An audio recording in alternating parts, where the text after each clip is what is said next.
Morning. Well, I'm out here amongst established pawpaw growth I have out here, and I've been looking things over. Got a friend of mine, he wants some grafted pawpaws, and I suggested let's get some root suckers and plant them at his place to get them established this year, and then next year I'll come over and do some grafting. That being said, this right here is a root sucker. Now, it just came up this year. It's out here in the full sun. After the morning, from midday on, it's in full sun. And it's handling the sun very well. The mother tree happens to be right there that I cut back and did a bark inlaid graft, which it didn't take. But remnants of that tree is still around here. Root sucker there. The one behind me here is not a root sucker, by the way. It's a seedling from 2016. Now, that's a healthy looking stalk. That came up this year. Now, if that was a seedling at this time of year, you'd be lucky to be like this. The seedlings that I started last year, that's about the size after into the second season of one of my seedlings. I'm not going to try and cut this away from that tree as of yet, and the reason being is you see how green this is? It's tender, and because it's tender, it also needs to be protected. I'm going to let this all harden off throughout the year, and probably here in about another month, because I do have some browning down here, I'll cut it free from the mother tree to see if it's willing to survive. But until then, something I am going to do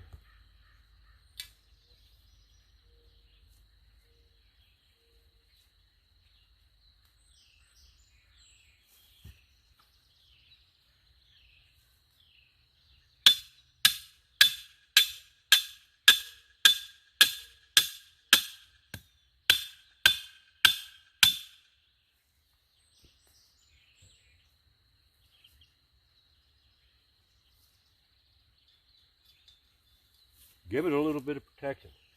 Try to keep deer from having their way with it, because browsing deer, although they don't specifically seek out pawpaws, will browse on fresh growth. All they do is move around and browse. That's all they do. Natural thing. Fresh growth like that, a groundhog will come up and snip that off, because groundhogs like fresh growth. But for the most part, the deer don't really bother the pawpaws as far as browsing, but you will have it. And that right there is going to protect that little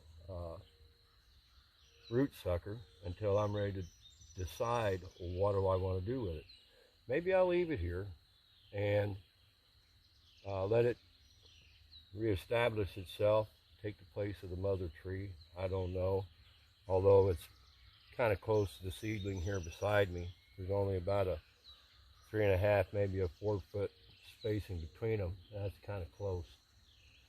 But I have one over there that I did cut loose, and I'm going to be cutting loose a few of them down through there. I got some really nice looking ones that are up there, and they're ready to be cut loose. I just chunk down into the ground like I had shown, and separate that root sucker from the mother tree, and let it see if it's willing to live on its own. That being said, it's just something that I wanted to share with you about the root suckers. I found when I grafted this year, the graftings took a lot better in the root suckers than it did the seedlings that I did, although they did take in the seedlings. But I got more rapid growth out of the root suckers. But the one thing I did notice about the root suckers, I tend to have little suckers want to come up on the base of it. And a lot of that's got to do with, when you cut that loose from the mother tree, you've got a horizontal root stem underground there that all your other roots going to grow in under it. But for the most part, I like working with the root suckers as far as rootstock. I've done quite a few graftings this year for the first time, and I've had some really good luck, especially with root suckers. Anyways, that being said, my name's Jim. If you like what you see, subscribe, and don't forget to click on that bell for notifications. Y'all have a God bless day.